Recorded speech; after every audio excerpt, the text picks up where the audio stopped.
Good morning. Good morning, good morning. Welcome back to my channel. It is Alice. How are you all doing today? It's a little bright in here, but sorry about that. My window is right here and it's like gray today. It's supposed to be like in the low 70s. So it's been a little cold the last couple of days. Or cold for California, okay?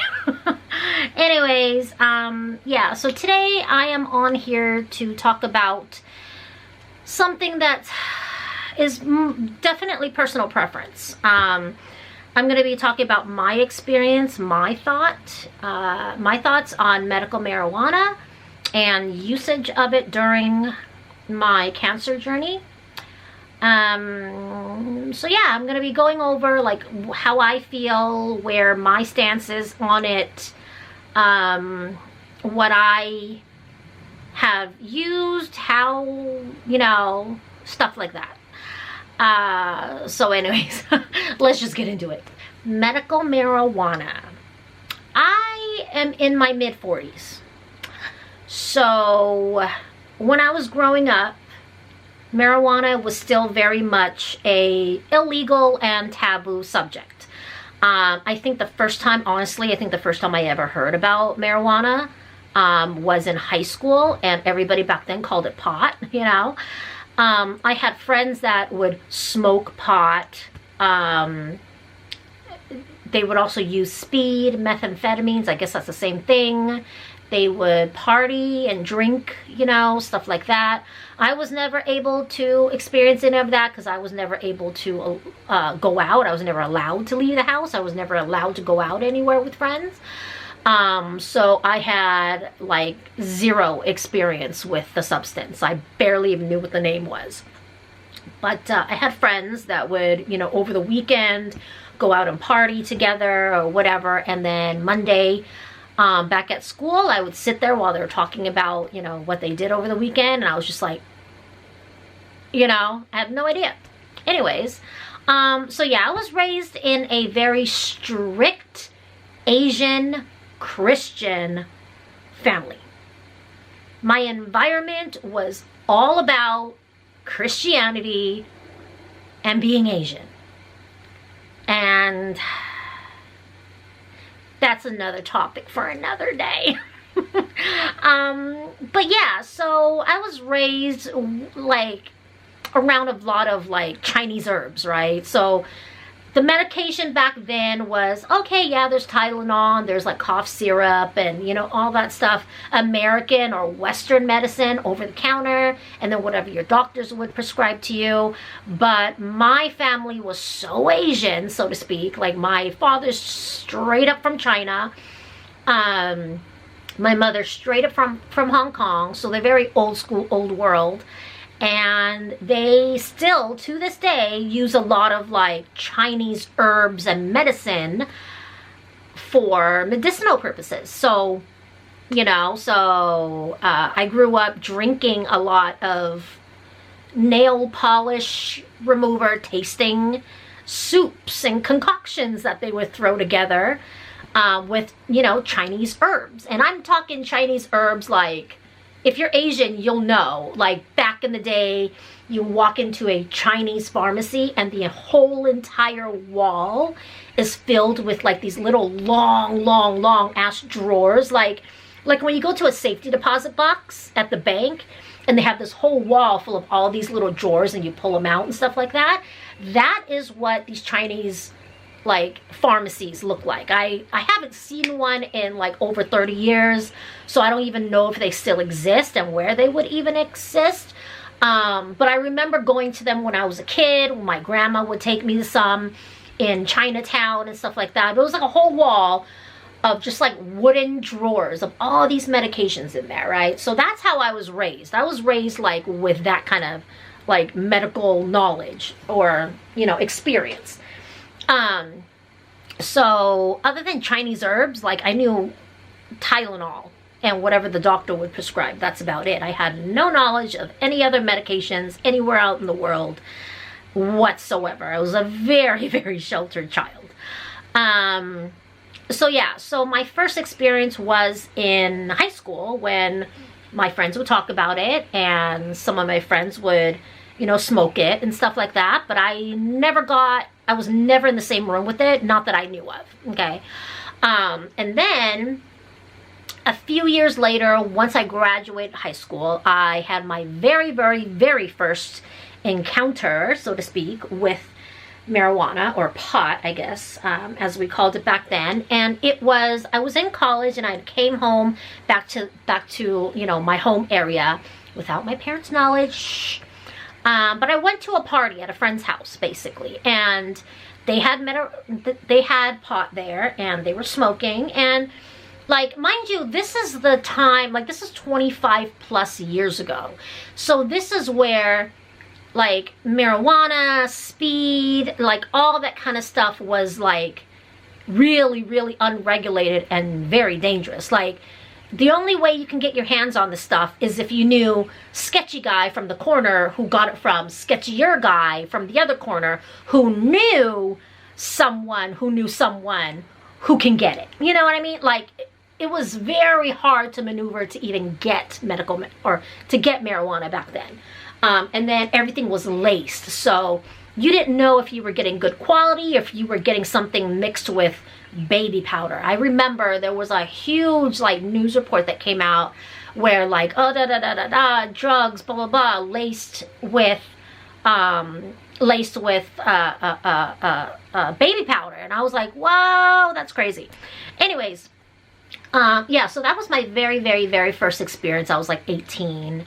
My next experience, so my first experience, I maybe took like 3 hits and I honestly was not impressed. I felt zero. I felt nothing. I was just kind of like, I don't get it. I don't get it. I don't know if it was maybe we got a weak batch, or maybe I wasn't, like, maybe I'm an idiot and I didn't know how to smoke it right. I have no idea. I mean, they had it in like a joint and you puff. I mean, I don't know, you know, nobody like corrected me, so I thought I was doing it right. So I don't know what it was. I don't remember feeling a single thing. So anyways, and then the next time I had the experience or the opportunity to try it, it was a couple years later.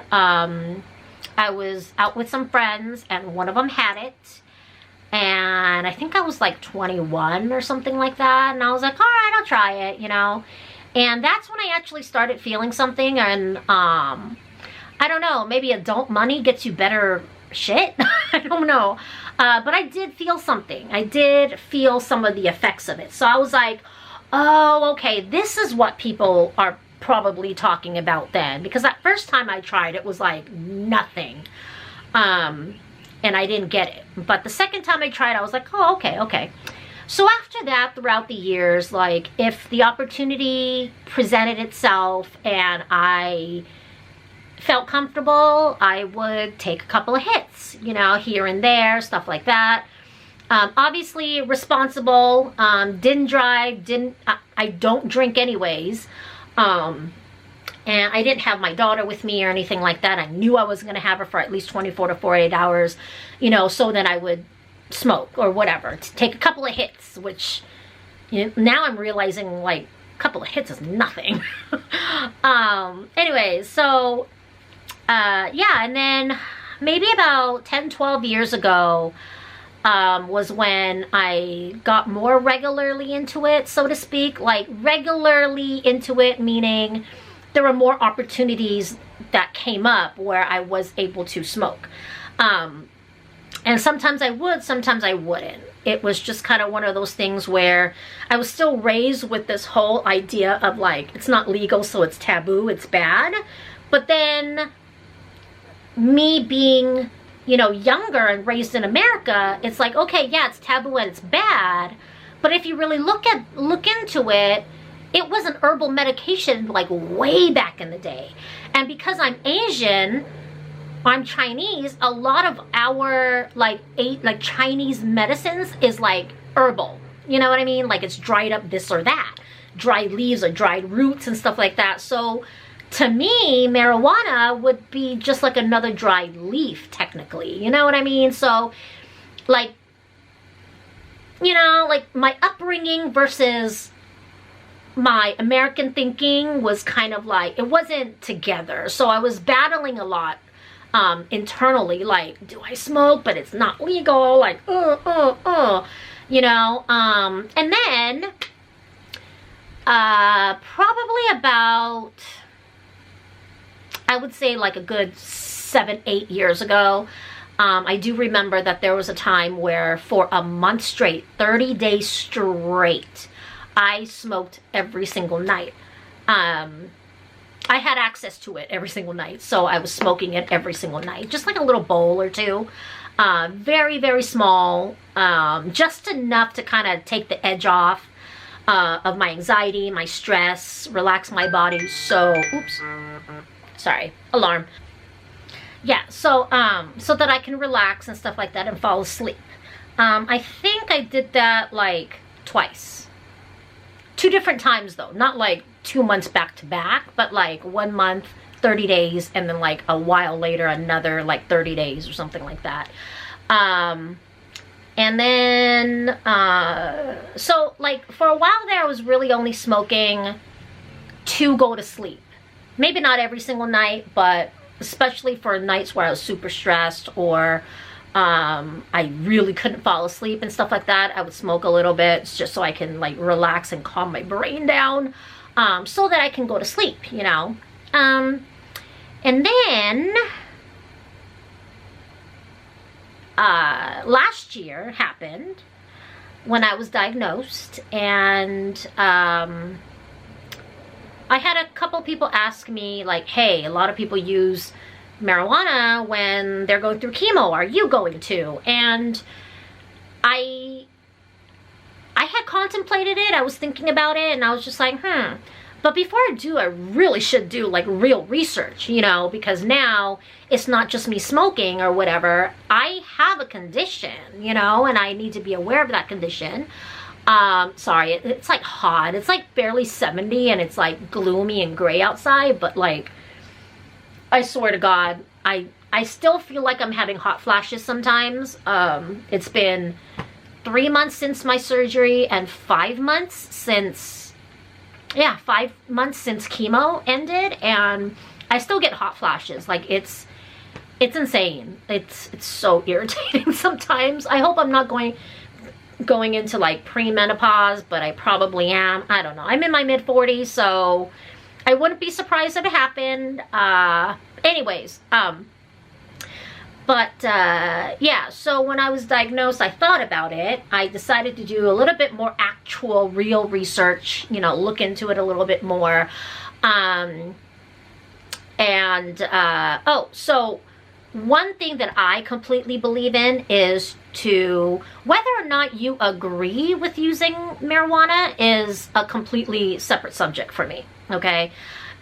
To each their own. You do you. If you feel that you can benefit from it, then go right ahead. If you, for whatever reason, disagree with it, or, you know, you don't like it, or it's against whatever, then don't. Absolutely. I'm not saying it works. I'm not saying it doesn't work. I'm just saying this is my experience, what I think about it. Okay? So yeah. So I also believe that your doctors should know. Like, at the end of the day, your doctors should know. If anything, like, they all talk to each other, like your primary, your surgeon, your oncologist, and all the nurses, they all know what's going on. Like, they all know what kind of medication you're taking, when you're taking it, how much you're taking, who prescribed it to you. They all have a record of that because they share, like, the same system. They share your file, things like that, right? Well, I have an outside doctor other than those doctors as well. And I'm talking about the guy or the woman that I went to get my medical marijuana rec card. Okay, so I do have a medical marijuana rec card. I am in the state of California, so it has legalized here for the last couple of years. before that, dispensaries were all over the place, but they were mostly hidden, and you really still didn't know what was going on in them. You know what I mean? But at least, like, for the most part, a lot of the flour, like, the quality was a little better than, you know, 25, 30 years ago. But now that it's been legalized in the last few years, California, especially LA, I don't really know about the other counties because I haven't really visited dispensaries in the other counties. Most of my dispensaries that I have visited and gone to are all in LA County. But a lot of them are a little bit more public now. They advertise, like, if you drive down the freeway, you'll see billboards like advertising the dispensary, like, in the area and stuff like that. So it's pretty insane. Like, also, like, when you are driving into downtown LA, you can see the Steezy warehouse off the freeway. I think it's the 5 or the 10.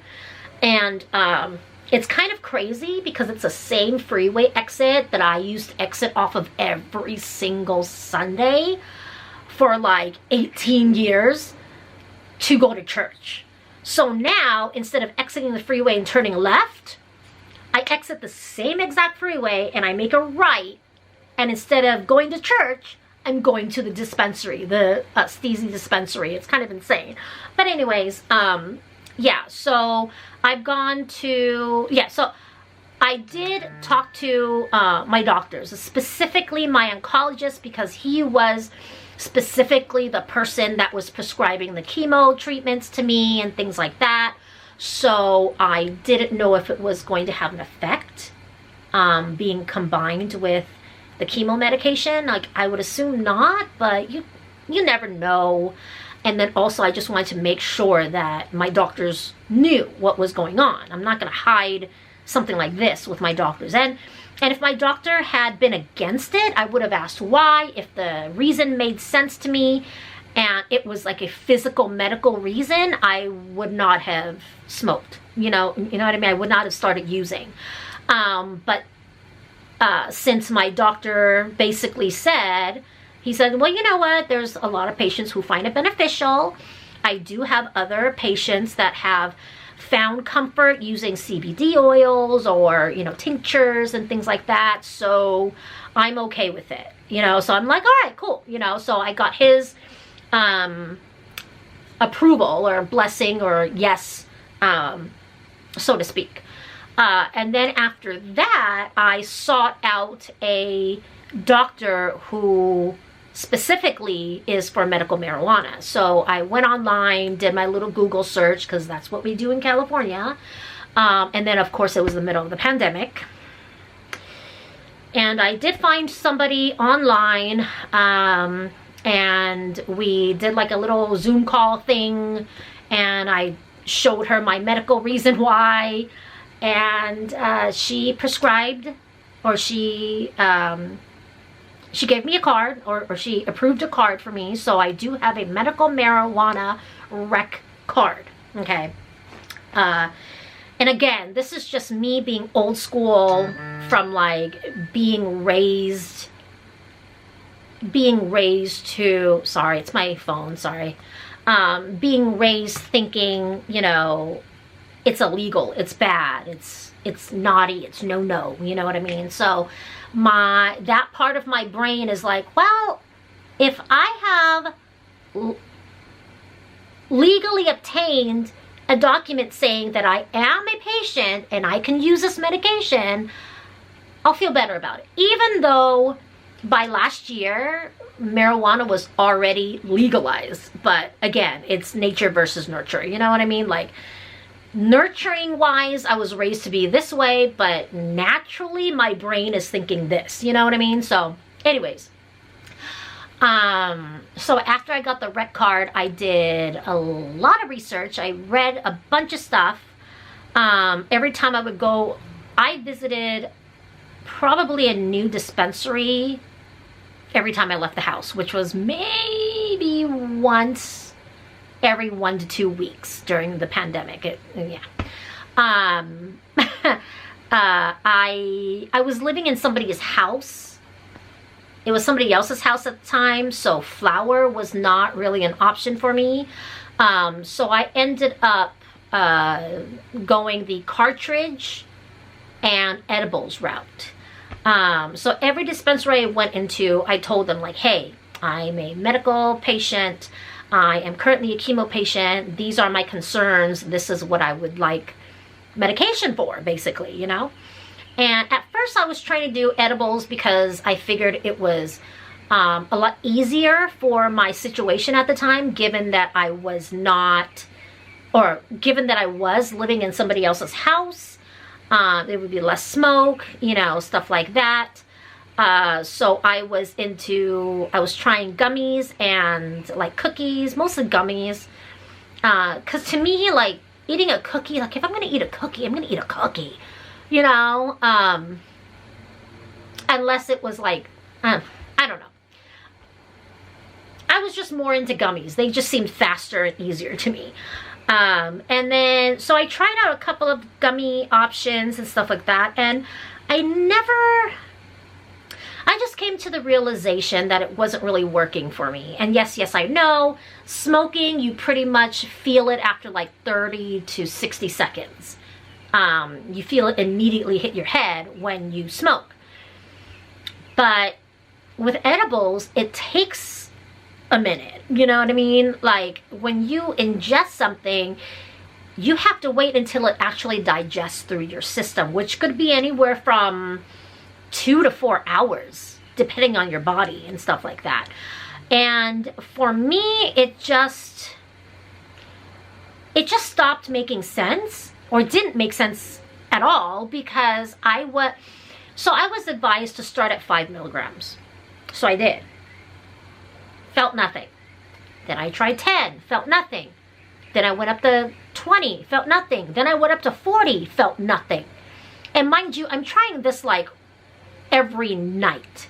So I'm not like, okay, it's been 2 hours, it's not working, so let me take more. Like, no, I'm not doing that. I'm actually, like, at the beginning, I just wanted to see, like, how much do I need for me to actually start feeling the effects? I got up to 80 milligrams one night. And I was like, this is weird, because I hear that 80 milligrams is a lot. And if 80 milligrams is a lot, it's been 4 hours later, and I'm still not feeling anything. Maybe this isn't right for me. And then also at the time, my cancer is cholangio. So it's like my liver, my digestive system, my bile duct, the whole like digestive system. So putting more things into that system just didn't seem like it made sense. You know what I'm saying? Like I felt like maybe that was the reason why it wasn't working, or maybe I was doing more harm than good because I'm putting this chemical in, like literally physically into my system, because it's in my stomach, then it goes into my intestines, you know, while my liver and everything is just like right in that area and it's supposedly working together. It was just like, oof. So I stopped with the edibles. They just didn't work for me. I don't know. And part of me is thinking like maybe it's because I was on such heavy drugs already back then.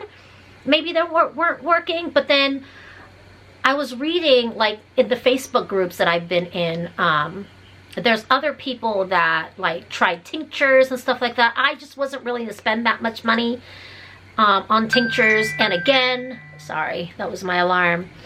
And again, at the time, I was living in somebody else's house, so any mail that would have been mailed to me or whatever would have been inspected by them.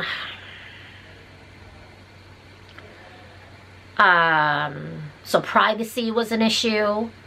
But anyways, yeah, so I ended up deciding to move away from edibles. Whatever edibles I still had left, I gave it away because I wasn't using them. I wasn't going to waste them. I also had like this little bottle. It looked like a little cough syrup bottle. And I never used that. I also gave that away. So now for like the past, I would say since like November, it's just been flour and cartridges for me. I have a pipe. I had a bubbler. Yeah, so I'm like learning about all this stuff like in the last like 6 months or something like that. I mean, I I know what a regular pipe was, and I know what a bong is, but I didn't know that there was stuff in between. I didn't know that there was something called a bubbler, you know, things like that. Like now they have all these new contraptions to like burn wax and this, that, and like there's a lot. And I don't need to get that fancy. Like, I just have a pipe. I used to have a bubbler that I literally just broke like a couple days ago, so I'm gonna replace it because I actually like the bubbler better than just a dry pipe. And it's funny because I've had that bubbler. I don't use it very often, but the one time I decide, okay, I'm home alone, I'm gonna use it, I broke it. So anyways, but yeah, so I use medical marijuana. I am still a medical marijuana card, rec card holding patient. Will I renew my rec card later on this year when it's expired? I don't know. Maybe I will, maybe I won't. Maybe it might depend on the law, or like how far we've gone. I don't know. I don't know if I'm gonna continue getting the rec card. Will I continue to use medical marijuana? Most likely, yeah. I don't use it every single day. I was for a while, especially when I was in the thick of the chemo, and it was just like, you know, I would smoke it every night, and sometimes even during the day, just to take the edge off. To me, it does help me. It definitely helps with the nausea, which, hallelujah. And then also it definitely does help with my anxiety. And I have really, really bad anxiety. I have days where I don't outwardly show it, but I feel it in the pit of my stomach, if that makes sense. And I can go over all of that in another video. I don't want to get into it here because it's a lot. But as far as medical marijuana goes, again, do your research. It is up to you. There's a lot of ways to use medical marijuana. Just do your research. You know what I mean? And I was not ashamed, but I was scared to talk about this topic at the beginning or before. And I still am a little nervous about it because I do have like friends and family who are like very like,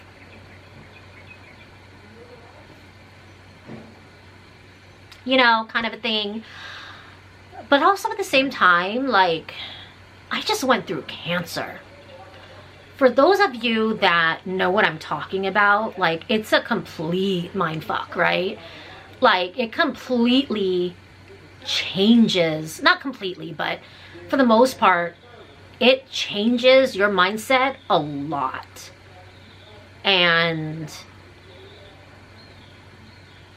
it's given me, I guess you can say it's kind of empowered me to sort of really look at myself and look at my life and really start making decisions for myself.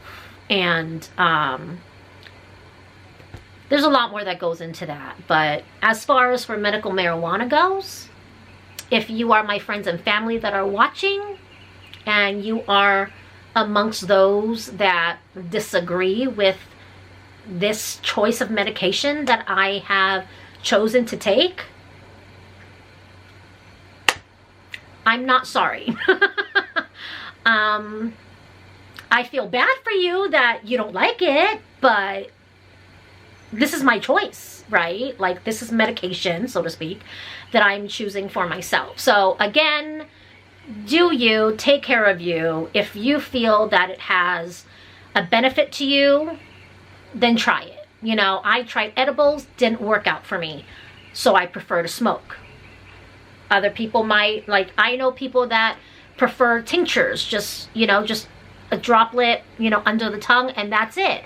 I know people that are just about edibles because that's like the way that they can get their medication without being too public about it. They can just pop, you know, a couple of gummy bears or whatever. So to each their own. Do your research. Does it help? It has helped me. It has definitely helped me. I have CBD cartridges, and I also have flower. I also have hybrid cartridges. I have indica cartridges. I have CBD only cartridges. And to each their own, you know, figure out what works best for you. Do you need the THC, or are you really only CBD? You know what I mean? There's creams, you know, there's medication. I mean, there's so many different forms. I did not even, there's bath bomb. There's CBD bath bombs, which I've never tried because I had a tube, you know, and then I'm still healing from surgery, so I have not tried that. And yeah, maybe I will try that in the future, but yeah, so that is my take on medical marijuana, CBD, THC, what I used during cancer, how I got there, what I've done, how I did my research, so to speak, a little bit about that. But again, when in doubt, ask questions. If you're not sure, ask questions. I'm still asking questions every single day. So yeah, if you have any questions, let me know. Leave them down below. Don't ask me to recommend any strains, because I typically literally just go to the bud tender. I'm like, hey, I'm a chemo patient. I need something that's gonna put me to sleep, relax me, and take away the nausea and the anxiety. And then they, you know, talk to me about, like, you know, whatever is there with the highest THC, and then I make my choice from there. You know, stuff like that. So just do your research, ask all your questions, and yeah, so that's it for today. I will see you soon in the next video, and till then, take care of yourself. It's not easy, it's not fun, but remember, you are not alone. No matter how, like, you're not alone, okay? You can think it, you can feel it, but just know you're not the only one who feels this way. We all feel it. We all do. So I'll talk to you guys later. Thank you, and bye.